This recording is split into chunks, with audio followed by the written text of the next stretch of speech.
नमस्ते सबैजनालाई, सबै साथीहरूलाई मेरो तर्फबाट ह्यापी दसैँ।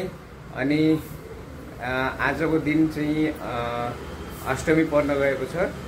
आज चाहिँ अष्टमी हो अनि ह्यापी अष्टमी सबै साथीहरूलाई। अनि आज हामी अष्टमीको पूजा गर्न गइरहेका छौँ। त्यसका लागि हामीले बिहानै उठेर ती सामग्रीहरू इकट्ठा गरेर चाहिँ अष्टमीको पूजा गर्नको लागि तयार छौँ। मैले तपाईहरुलाई देखाउने छु हामीले कस्तुरी चाहिँ अष्टमीको पूजा गर्नको लागि फलफुल सामग्रीहरू रेडी गरेका छौँ। यी हेर्नुस्, यो चाहिँ स्याउ, केरा अनि यहाँ भित्र चाहिँ यो सेतो सेतो चाहिँ नरियल हो। अनि चना अनि मुङ दाल भिगाएर राखेको बनाएर चाहिँ यो 1 2 3 4 5 प्रकारका फलहरू मतलब फ्रुटको चाहिँ हामीले प्रसाद बनाएका छौँ। अनि यो देख्नुहुन्छ, यो चाहिँ हजारीको फुलहरू अनि गुलाबको फुलहरू चढाउनको लागि लिएर आएको। अनि अहिले अब पूजाको आरम्भ भइरहेको छ। हेर्नुस्, यसरी चाहिँ पूजा गरिरहेका छौँ। हजुरहरूले गर्नुभयो कि नै नगरे पनि गर्नु होला। आज अष्टमीको दिन मतलब धेरै शुभ मानिन्छ। देवी देवताहरूलाई खुश गर्नको लागि हामीले चाहिँ पूजा गर्छौँ।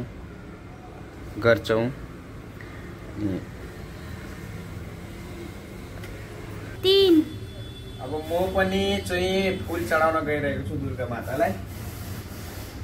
जय माता। यो अर्को चाहिँ हाम्रो यो गणेशजीलाई,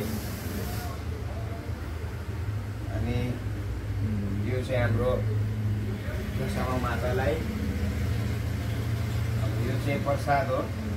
प्रसादी अब यसरी 3 चोटि दिनुपर्छ अरे। 1 2 यो 3 चढाइसके। अब यो जलपानी चाहिँ छर्नुपर्छ अलिकति यता यता उता।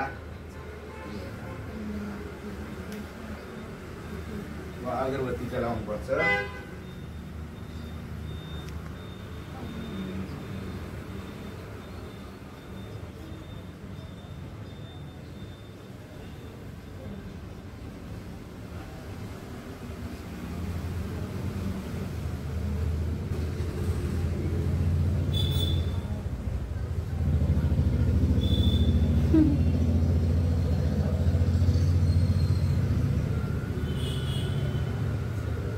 चाहेको खोजेको सबै पुर्याइदिनु होला भगवान्।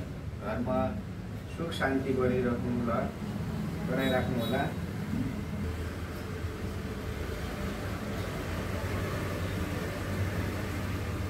यो चाहिँ बाहिर तुलसी मातालाई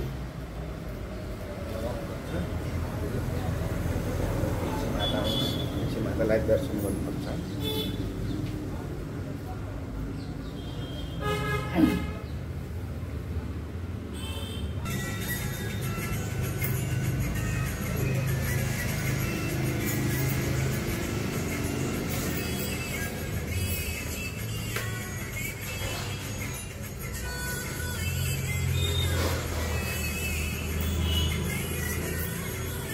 आपले